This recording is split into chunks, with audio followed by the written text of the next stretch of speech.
Sway. Sway. Sway. Sway. In the morning. In the morning. In the morning. Shake goes by. Wake your punk ass up. That crust out your eyes. 1996. The white Doc Gooden is here. That's when you pitch that no-hitter. Man, pitching a no-hitter is like bowling a 300. You know, that's a perfect score. Yeah. You know what I mean? And when golfers Eagle. shoot an eagle, that's like pitching a no-hitter, man. What your first no-hitter, man?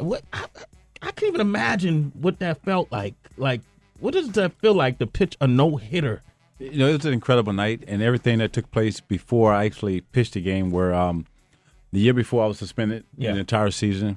I started the season off 0-3. Mm-hmm. I was put in the bullpen for a little bit. Fellow pitcher David Cohn got an aneurysm in his shoulder, so that got me back into the rotation.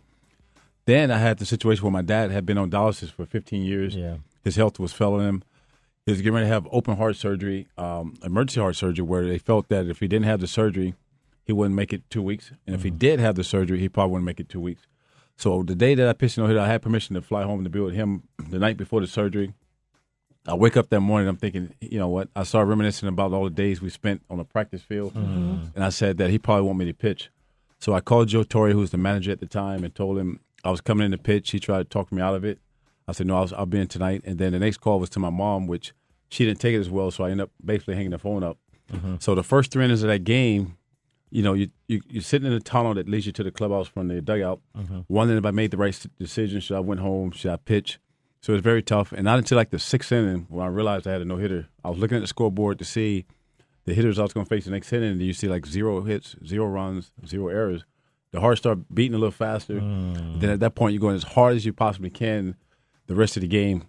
I threw the no-hitter. When the game's over, you know, the guys are carrying off the field. You're just reminiscing on where I was the year before, what my dad's going through, and being able to, the next day to fly home and give him that ball. At the time, he had the surgery. He was on life support, and the doctors told me he did see the game. And after the last out was made, you know, he had the one tear in his eye. Wow. He never made it home from the hospital. He ended up passing away. But what made the no-hitter so special was the last game he told me pitch was the no-hitter. Was a no-hitter. Yeah. And I know because your dad was very instrumental in your upbringing and getting you into, you know, in the sport of baseball, right? Yeah. Flip side of that, he also did apply a lot. A lot of parents get a little overzealous with their kids, and they put a lot of, you know, I'm like that. When my daughter was like 5 years old playing soccer, man, I used to be on her shoulder like, run. Did your dad put that kind of pressure on you? You know, it was a situation where my dad, he grew up in Georgia, a small town like Cordell, Georgia, where you know, everybody grow their own vegetables, you know, grow their own feet. And he claimed that he would have been a great baseball player given opportunity. I'm not sure if that was true. But so my family ended up moving to Florida, to Tampa. And I think when I got about 10, my dad used to love watching baseball. So he'll have a game on Saturdays and a game on the radio.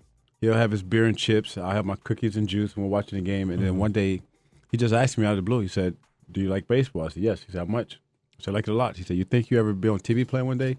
As any kid, you're going to say, yeah. Yeah. He said, okay, well, we'll start working on that. And then from that day on, when we get out of work, we'll go to the field. And my nephew, Gary Sheffield, we stayed in the same house. Wow, Sheffield, yeah. We'll go to the field, and he's 4 years younger, so we'll start working on my pitching. And we never threw the ball. We do all these different drills and stuff like that. And it was like a game, but at that age, you want to throw the ball. So at the time, I didn't quite understand what he was doing with the mechanics. But as I got older, I figured it out. So I would say initially it probably was his dream that I make it, and then it became my dream to make it. That's what's up. What was interesting, though, is that not only your father, but you mentioned in the book your grandfather as well had a liking to baseball, and then your father, and then you came in here off air and talked about your son. And to me, when I read some of the things in the book, it seemed like you never really was that comfortable with being like a big celebrity. How would you advise your own children in case they went into sports? Like, how would you advise them in terms of dealing with media and celebrity and being in a big city like New York? How would you advise them? That's a great point. You know, for myself, it was a situation where obviously baseball is my dream. Coming from Tampa, which is a small town compared to coming to New York, my deal was I wanted to play professional baseball, but I didn't want to deal with the media. I didn't want to deal with none of that stuff. I just wanted to play ball. Unfortunately, my career got off to a great start, and I had to deal with a lot of media, and then a lot of the focus was on me, whether I wanted it or not. And a lot of times I didn't know really how to handle that. I didn't know how to say no. Being a people pleaser was very tough for me, and so a lot of times I would medicate myself with the drugs and alcohol. And if you bring up the kids, I have a son that's 27, Dwight Jr. Now, he went to the same high school I went to, same name. The pressure was tremendous on him. The expectation was too much where he just finally, his senior year, said, I don't want to play baseball anymore. So now, he's actually getting into the music industry a little bit, and he's doing okay. Oh, he's not rapping, is he? He's a hardcore rapper, man. Damn, he's going to start using Molly. Come on, man. I hope not. What's going to happen, man? Yeah, I hope not. And then, like, I have two boys, a 16-year-old playing baseball and an 18-year-old playing basketball. So my main thing first with them is they enjoy the sports. Play it because they love it, not because I played or I want you to play. I mean, I would like for you to play, but education is the most important thing because, I mean, any sport trying to make it to the professional level is very hard. Yeah. There's no guarantees, and you can always fall back on education, even when you're done. So that's the most important thing.